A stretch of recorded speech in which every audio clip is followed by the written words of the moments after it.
Meditation करती थी sir मैं जब भी नर्वस, तो meditation, yoga, physical exercise something that you should work upon, because वो आपको एक स्ट्रेस बूस्टर की तरह काम करता है। हर 7 दिन में मैं पापा मम्मी के पास आके, पापा होगा को नहीं हुआ है, होगा को नहीं हुआ है, तो पापा मम्मी यही कि होएगा, ज़रूर होएगा, मेहनत करते तो ज़रूर होगा। बोले आपके एक मुद्दा बताओ जो आपको डीसी बना दे आज, तो आपके लिए वो इम्पॉर्टेंट रहेगा, जस्ट वन इशू। तो आई जस्ट सेड कि ma'am woman empowerment is something I feel strongly passionate about. Tamil Nadu से है क्या निशा, बताओ आप इसके बारे में। इंग्लिश में था सर पूरा इंटरव्यू, 40 मिनट्स कुछ चला। सर दादाजी ने बोला था कि जब मन घबराए गायत्री मंत्र बोल के चले जाना। सर मैंने 4-5 बार गायत्री मंत्र बोला एंड देन आई, विश्वास नहीं था कि इतना अच्छा रैंक फर्स्ट अटैम्प्ट में ही आ जाएगा, लेकिन सर आ गया। तो लग रहा है कि अभी उस साइकिल से बाहर निकल के, वरना फिर से सेकेंड अटैम्प्ट देना पड़ता। सर मैं 23 ईयर्स ओल्ड हूँ, 4 सितंबर को ही मेरी 23 ईयर एज हुई है सर।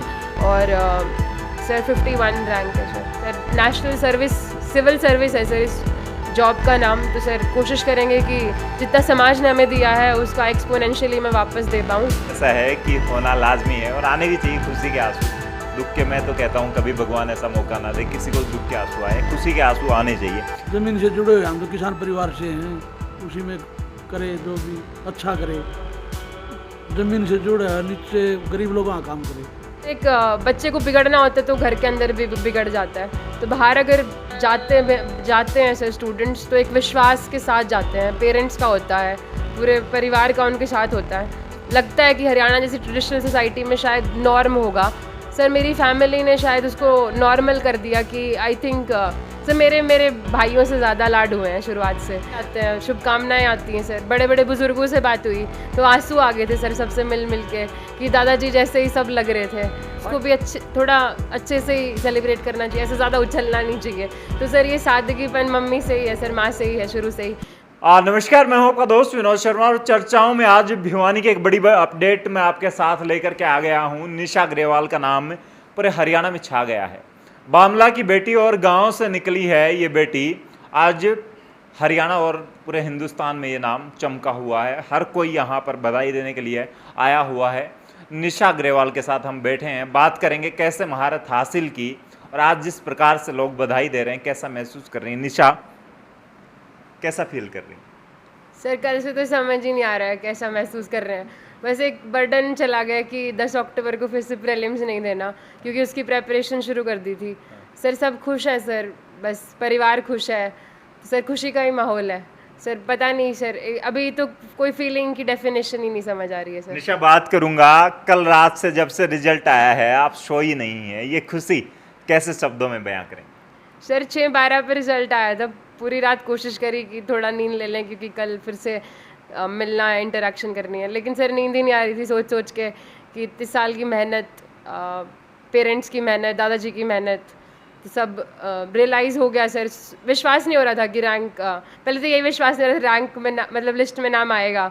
तो नाम दिखा, बहुत खुशी हुई। तो सर वो एकदम से सर कुछ चीज़ सोचते हैं वो एकदम रियलाइज़ होती है, तो वो बिलीव करने में सर सिंक इन होने में ही टाइम लग रहा था सर। पूरी रात ही लग गई, अभी भी शायद पूरी तरह सिंक इन नहीं हुआ है, तो सर इसलिए नींद नहीं आ रही थी। बधाई देने के लिए स्पेशली गांव से लोग दौड़ रहे हैं, आपके गांव से, क्योंकि आप भिवानी में रहती हैं कुछ समय से। और लोगों की बात करें, सामान्य लोग चलिए, परिवार के लोग चलिए मानते हैं, लेकिन जब हरियाणा के टॉप लोगों की बात करें, वो भी बधाई देने के लिए कोई कॉल कर रहा है, कोई स्पेशली मिलने के लिए आ रहा है। एमपी की बात कर लें, विधायक की बात कर लें, या किसी पार्टी विशेष के अध्यक्ष की बात कर लें, डिप्टी सीएम की कॉल आई कल रात को आपको स्पेशली, तो कैसा लगा? सर इक्वल फीलिंग है सर। मतलब दादाजी ने एक बात बोली थी कि हम अभी भी सामान्य परिवार ही हैं सर, काम असामान्य हो गया थोड़ा सा, क्योंकि बहुत एक्स्ट्रा ऑर्डिनरी एग्ज़ाम है सर।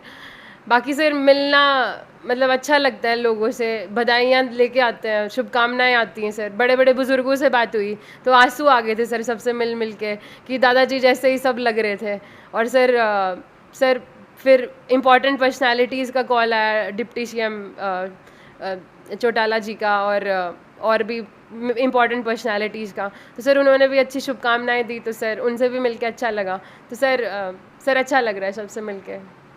कभी सोचा था एक सामान्य सी और भोली सी शक्ल की बात करूंगा, आपकी मदद से भी बात करूंगा, आज भी इतनी सामान्य होना, जब आप इतनी कुछ अचीवमेंट आपके हिस्से आ जाती हैं, फिर भी आप इतना सामान्य रूप से आपका सादगीपना रहता है। और आने वाले वक्त में जिस भी स्टेट के हिस्से ये भिवानी की, मैं तो करीम ही कहूँगा, आएगी, वो खुशनसीब होगा वो ज़िला, क्योंकि डीसी तो बनने ही वाली हैं।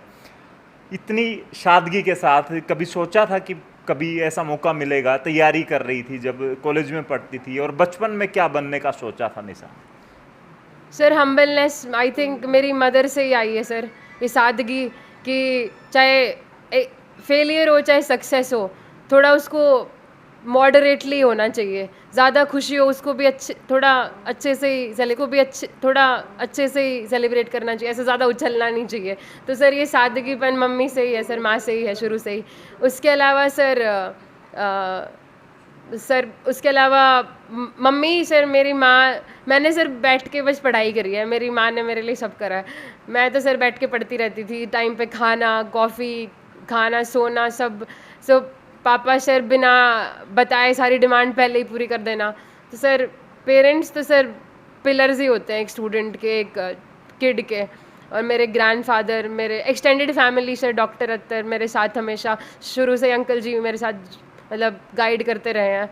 तो सर शुभकामनाएं और आशीर्वाद है सर जो आगे बढ़ाता है। दिल्ली में पली बड़ी हैं आप, स्टूडेंट के तौर पर बात करें तो वहाँ 3 साल आपने गुजारे हैं, और हरियाणा में ऐसी चर्चाएं चलती हैं कि दिल्ली चली गई बेटी तो पाँव बाहर निकल गया, ऐसी बातें निकलती हैं। आस पड़ोस की महिलाएं गाँव में तो काफ़ी चर्चाएं करती हैं, चाहे इसे उलाने के रूप में मान लें, टोंट्स कसती हैं। लेकिन फिर भी आपने कैसे मैनेज किया, और फिर बाहर जाके कैसे, एक लड़की के लिए बाहर जाना बड़ी मुसीबत होती है, फिर मैनेज करना, या पहले से ही सपना था कि आईएएस की तरफ बढ़ना है, या ग्रेजुएशन के बाद ही ऐसा कुछ फीलिंग्स आई आपके दिमाग में? Sir very appropriate question. Sir 12th के बाद, 12th तक मेरे पास मैथ्स और नॉन मेडिकल था। तो उसके बाद दादाजी ने बोला कि, और सभी सीनियर्स और अंकल जी ने भी सजेस्ट करा कि अभी कुछ और सब्जेक्ट देखते हैं, मतलब कुछ थोड़ा चैलेंजिंग। तो यूपीएससी लगा सर, इस वजह से पॉलिटिकल साइंस और हिस्ट्री ले लिया था ग्रेजुएशन में। Sir Miranda house university of Delhi से मेरी ग्रेजुएशन है। सर मेरे घर में सर एक माहौल मुझे शुरुआत से मिला जहाँ पे एक बेटा और बेटी में मैंने कभी भेदभाव नहीं देखा सर, जो एक लगता है कि हरियाणा जैसी ट्रेडिशनल सोसाइटी में शायद नॉर्म होगा। सर मेरी फैमिली ने शायद उसको नॉर्मल कर दिया कि आई थिंक सर मेरे भाइयों से ज़्यादा लाड हुए हैं शुरुआत से। सर कभी मेरे दादाजी ने मुझ में ज़्यादा इन्वेस्टमेंट करी है बजाय मेरे भाइयों के। तो सर वो एक प्रिविलेज ही लगा लीजिए आप। सर गई मैं सर मिरांडा हाउस भी, इतना मतलब अभी तो रैंक 1 पे चल रहा है सर पिछले 5 साल से, very proud to say that. Sir taunt मिलते होंगे सर मेरे पेरेंट्स को कि आपने बेटी को दिल्ली भेज दिया, क्या होगा सर, पर मेरे तक वो चीज़ कभी आई नहीं। काफ़ी शील्ड की तरह वो मेरे साथ रहे कि जो आपके शुभ चिंतक हैं वो आपकी अच्छी सोचेंगे, आपकी शुभकामनाएं देंगे, तो उनके साथ आप बढ़ती रहो। सर विश्वास होता है एक माँ बाप का, संस्कार जो बचपन से सिखाए जाते हैं। सर एक बच्चे को बिगड़ना होता है तो घर के अंदर भी बिगड़ जाता है। तो बाहर अगर जाते हैं सर स्टूडेंट्स, तो एक विश्वास के साथ जाते हैं, पेरेंट्स का होता है, पूरे परिवार का उनके साथ होता है। तो सर वो विश्वास, वो संस्कार, वो उनकी इमेज हमेशा दिमाग में रहती है कि उन्होंने आपको किसी चीज़ के लिए भेजा है। कोशिश करें कि उन्होंने जो दिया है उनको आप एक्सपोनेंशियली रिटर्न कर दो, कि जितना दिया उससे ज़्यादा आप दे सको। सर यही कोशिश रहती थी सर। एक्सपोजर मिला सर भिवानी में, एक्सपोजर थोड़े स्कूल्स इतने कॉम्पिटिशन्स नहीं होते जितने एक दिल्ली जैसे कॉस्मोपॉलिटन एरिया में जाके मिले। थोड़ी मॉडर्न सोसाइटी है, थोड़ी कन्वेंशनल ट्रेडिशनल सोसाइटी है, लेकिन सर वहाँ पे भी एडजस्ट हो गए धीरे धीरे। वहाँ की कुछ चीज़ें यहाँ पे लेके आए, यहाँ की कुछ चीज़ें वहाँ लेके आए, तो सर ऐसे अमेलगमेशन होता रहा। जी, मैं बात करूंगा आपके साथ। हमेशा हम जो भी वीडियो लेके आते हैं या इंटरव्यू लेके आते हैं, कोशिश करते हैं कि 10 से 15 मिनट में उसको फिनिश करें, लेकिन ये स्पेशल इंटरव्यू होने वाला है। जो लोग इससे स्किप करना चाहते हैं अभी से छोड़ दें, लेकिन जिन लोगों को अपने बच्चों के लिए बातचीत देखनी है आने वाले वक्त में, किस हिसाब से अपने बच्चों को किस लाइन में डालना है, या फिर एज ए पेरेंट्स आप कैसे अपने बच्चों को मैनेज कर सकते हैं, आज ये ग्रेवाल फैमिली हमारे साथ बैठी है स्पेशल। इनके साथ फैमिली फ्रेंड भी हैं, उनसे भी बात करेंगे, जानेंगे। इंटरव्यू बड़ा होगा लेकिन धमाकेदार होगा।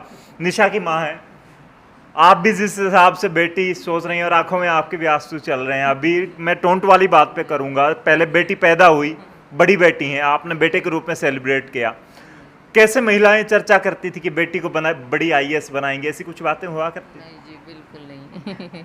हमारे पास कोई नहीं हुई ऐसी बात, नहीं।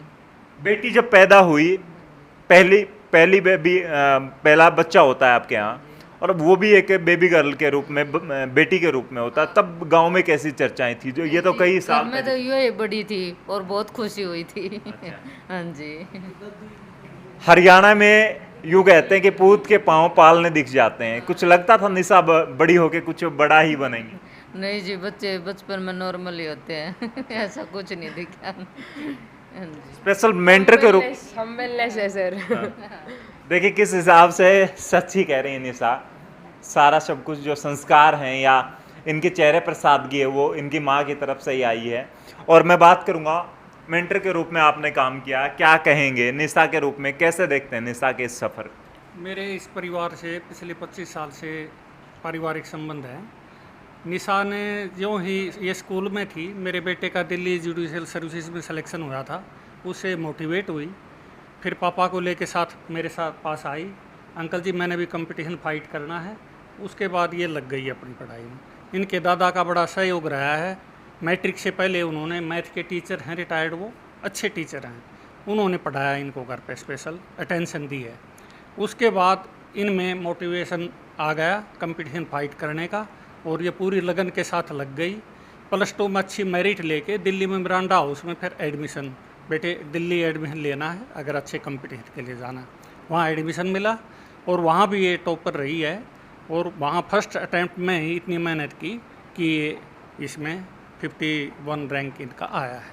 इसमें ख़ास तौर पर मैं ये कहना चाहूँगा कि कोविड का पीरियड था, बड़ा हार्ड पीरियड था, और ये दिल्ली ना रहते हुए सिर्फ कोचिंग इन्होंने 2-3 महीने के लिए ही ली थी। घर पे तैयारी की, घर पे इनकी मम्मी का, प्रमिला का बहुत ज़्यादा सहयोग रहा है। इन्होंने यहाँ तक भी सहयोग रहा है कि पीने का पानी हमेशा बॉइल्ड देती थी, कभी बेटी बीमार ना हो जाए, एक दिन भी ख़राब हो जाएगा तो सेटबैक लग जाएगा। ये रिकॉर्ड की बात है, ऐसा किसी घर में भी शायद आपको नहीं मिलेगा।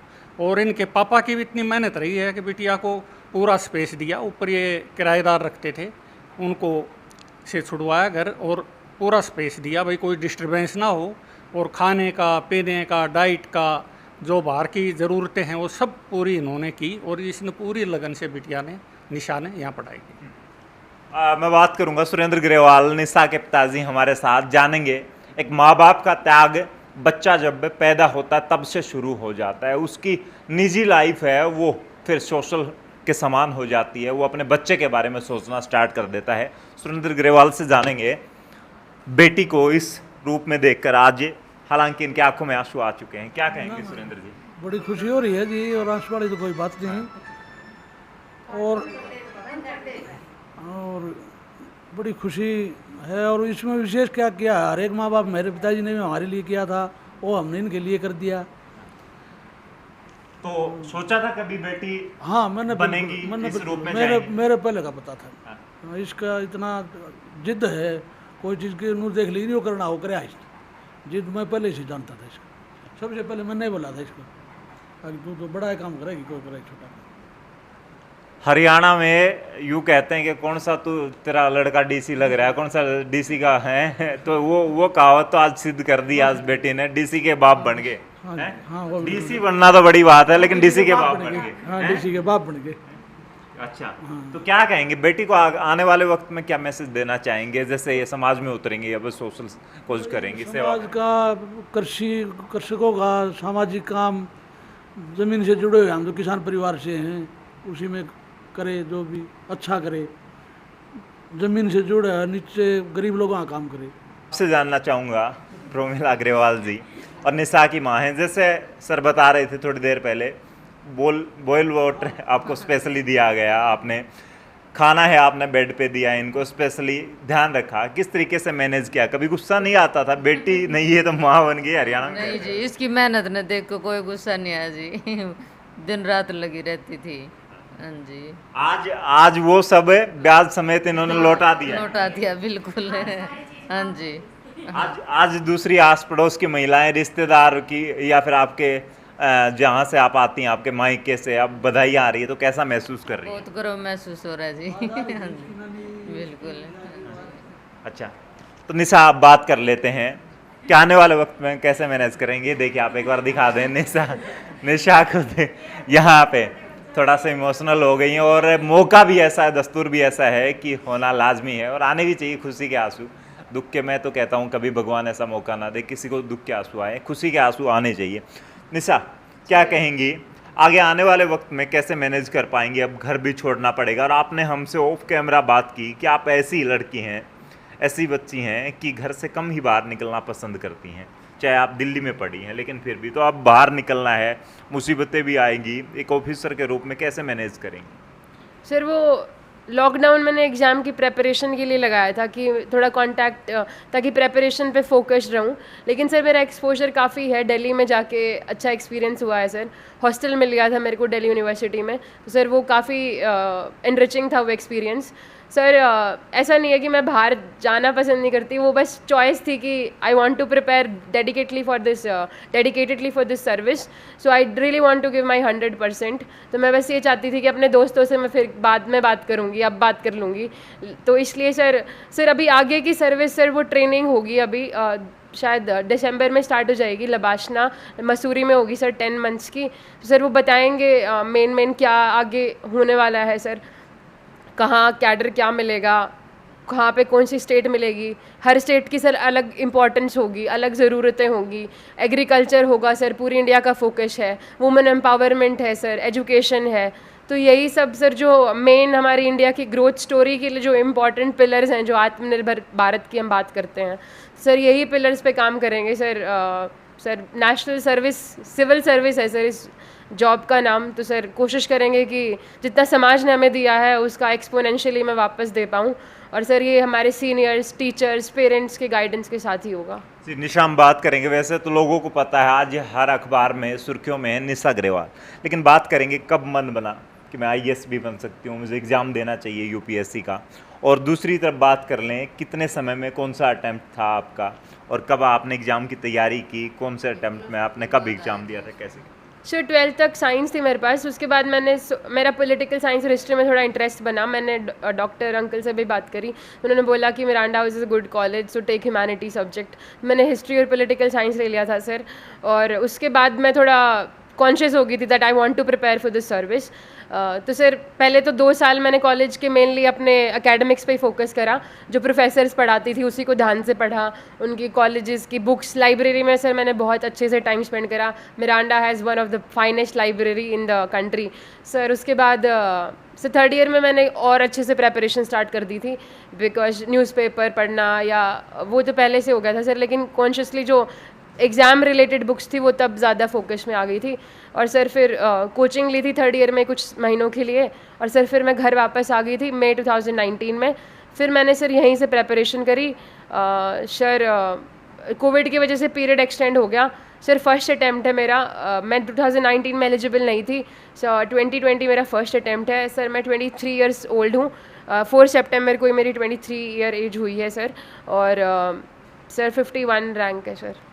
पहला अटेम्प्ट आपका, पहली बार में भी फतेह करना, किस तरीके से और कैसे मैनेज कर पाई आप? This exam is filled with so many challenges and uncertainties that one cannot be sure कि आगे अब क्या होगा। तो सर मैं बता रही थी, मेरा 14 सितंबर को इंटरव्यू था सर। मैंने 2-3 दिन का ब्रेक लिया ताकि एक बार थोड़ा सा नॉर्मल हो जाऊं, और सर फिर मैंने प्रीलिम्स की तैयारी शुरू कर दी थी। 10 अक्टूबर को नेक्स्ट प्रीलिम्स होता मेरा 2nd अटैम्प्ट।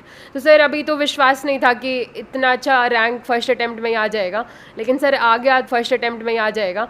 लेकिन सर आ गया तो लग रहा है कि अभी उस साइकिल से बाहर निकल गया, वरना फिर से 2nd अटैम्प्ट देना पड़ता सर। अच्छा सर गाइडेंस मिला है सर, उनका सपोर्ट था, इसलिए फर्स्ट अटैम्प्ट में ही हो पाया सर। बाकी सर मेरे कज़न जो मेरे को हमेशा से गाइड करते रहे हैं, विक्रम गरेवाल है सर उनका नाम, 2019 में उनकी भी 51 रैंक ही आई थी। तो सर मेरी भी 51 rank, I am so lucky to get that number again. और सर इसलिए सर इस एग्ज़ाम में हम कभी फाइनल नहीं हो सकते कि चलो इंटरव्यू दे दिया अब शायद हो ही जाएगा, रुक जाते हैं सर। वो रुकने वाली बात जहाँ आ जाती है फिर वो स्टॉप लग जाता है, और सर वो बैरियर आते ही फिर वापस उठना बहुत मुश्किल हो जाता है। तो this exam is something that has to be lived upon, कि आप जब तक हो ना जाए तब तक आप रुको ही मत। जैसा मैं बात करूँगा इंटरव्यू या फिर एग्ज़ाम किस तरीके का आता है, किस लेवल का आता है, और इंटरव्यू के दौरान अगर आप 1-2 सवाल जो क्वेश्चन आपके साथ रहे उनको आप शेयर करना चाहें तो किस तरीके से कह रहे हैं?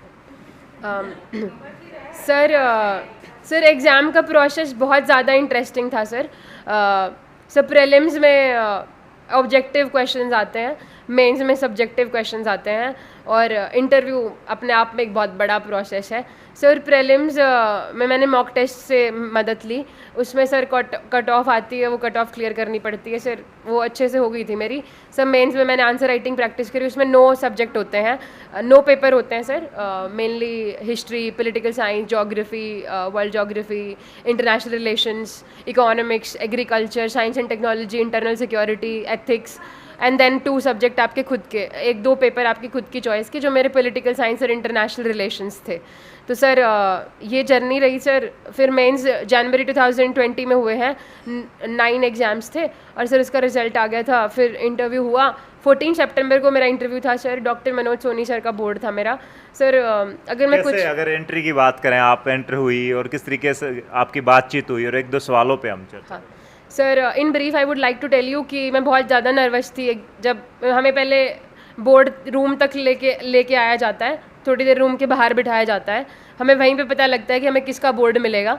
उस दिन 6-7 बोर्ड होते हैं, और एक बोर्ड को 6-7 कैंडिडेट का इंटरव्यू लेना होता है। तो सर ऐसे वो रैंडमली सिलेक्ट होता है, हमें नहीं पता लगता कि किसका बोर्ड होता है। तो सर डॉक्टर मनोज सोनी का बोर्ड, सर का बोर्ड हमें रास्ते में पता लगा, सर ने बताया मुझे कि आपको डॉक्टर मनोज सोनी सर का बोर्ड मिला है।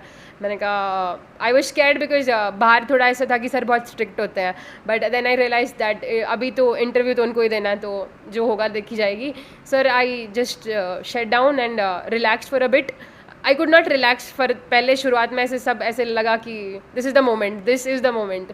तो उस टाइम सर दादाजी ने बोला था कि जब मन घबराए गायत्री मंत्र बोल के चले जाना। तो सर मैंने 4-5 बार गायत्री मंत्र बोला, and then I entered the room at 12:05 on 14 सितंबर इन द मॉर्निंग सेशन।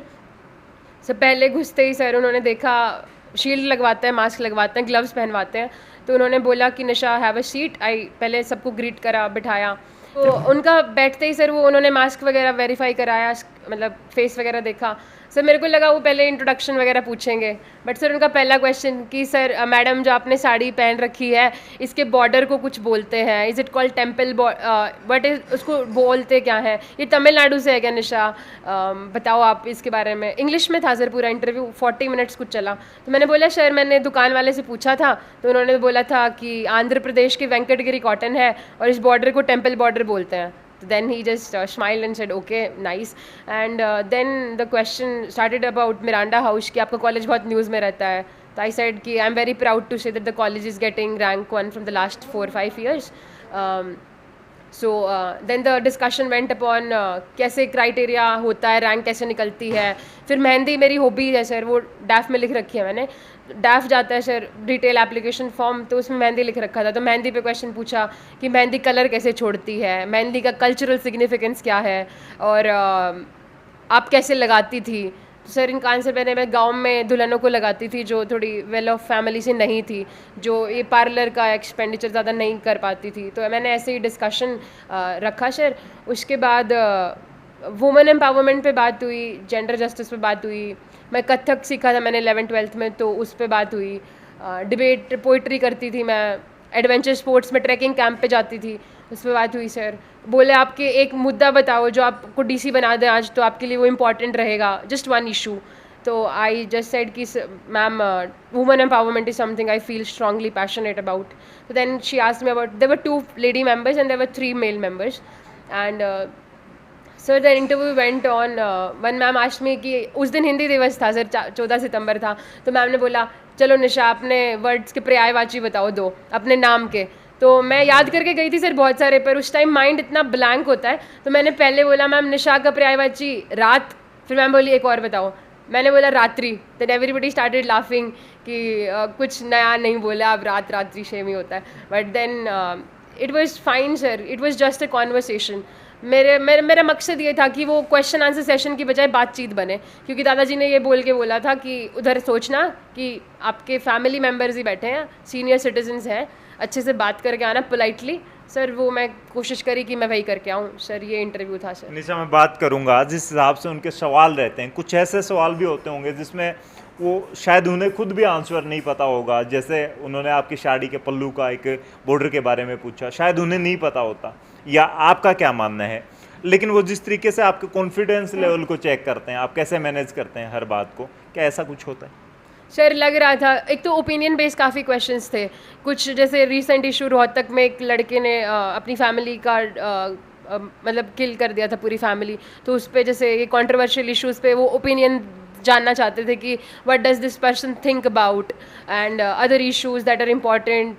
जैसे मैंने लीगल लिटरेसी में काफ़ी काम किया है, तो वो जुडिशरी पे चले गए, जुडिशल रिफॉर्म्स पे चले गए, तो वहाँ पे क्या हो सकता है, सुप्रीम कोर्ट का क्या सिग्निफिकेंस है, क्या कंट्रीब्यूशन है, इस तरह का। सर कॉन्फिडेंस डेफिनेटली चेक करते हैं। जब सर ने बोला कि ये साड़ी तमिलनाडु से है क्या, तो सर को मेरे को नहीं पता सर कि मैंने उनका जो दुकान वाले ने मेरे को बताया, मैंने वो बता के सही किया नहीं कि शायद तमिलनाडु की भी सिग्निफिकेंस होगी, लेकिन सर जो मुझे लगा सर उस हिसाब से मैंने बता दिया सर। और डेफिनेटली वो कॉन्फिडेंस चेक करते हैं कि वो सर की बातों में ही हाँ भर रहे हैं या उनको सीरियसली कुछ इन्फॉर्मेशन पता है। बाकी सर वो बहुत ज़्यादा एस्टीम्ड पैनल है और हम तो उनको जज करने के लिए कहीं नहीं अभी। निशा, आपने बताया कि आप जब नर्वस थी या जा रही थी आप अपने इंटरव्यू रूम में, तो उससे पहले आप नर्वसनेस को ख़त्म करने के लिए, थोड़ा अपने आप को शांत करने के लिए गायत्री मंत्र रिपीट कर रही थी बार बार। किसी खिलाड़ी से बात होती है, बड़े ओलंपियन से बात होती है, तो कोई कहता है मैं हनुमान चालीसा पढ़ रहा था, मैं कुछ पढ़ रहा था। लेकिन जब कॉमन मैन से, आम आदमी से आजकल सोशल मीडिया पर चर्चाएं चलती रहती हैं कि हिंदुत्व ये है, हालांकि हम तो यही अपील करते हैं अपनी रूट्स से ज़रूर जुड़ा रहना चाहिए, चाहे आप बेशक किसी कल्चर से आते हैं, उसे नहीं छोड़ना चाहिए। सोशल मीडिया पर इनके खिलाफ काफ़ी नेगेटिविटी फैलाई जाती है, तो क्या सच में आप तो पढ़े लिखे तबके से आते हैं, आज डीसी के रूप में कुछ दिन में विद्यमान होंगे आप, क्या मानते हैं इस तरीके से अपने कल्चर के साथ जुड़ना, अपने धार्मिक प्रवृत्ति है उसको बनाए रखना?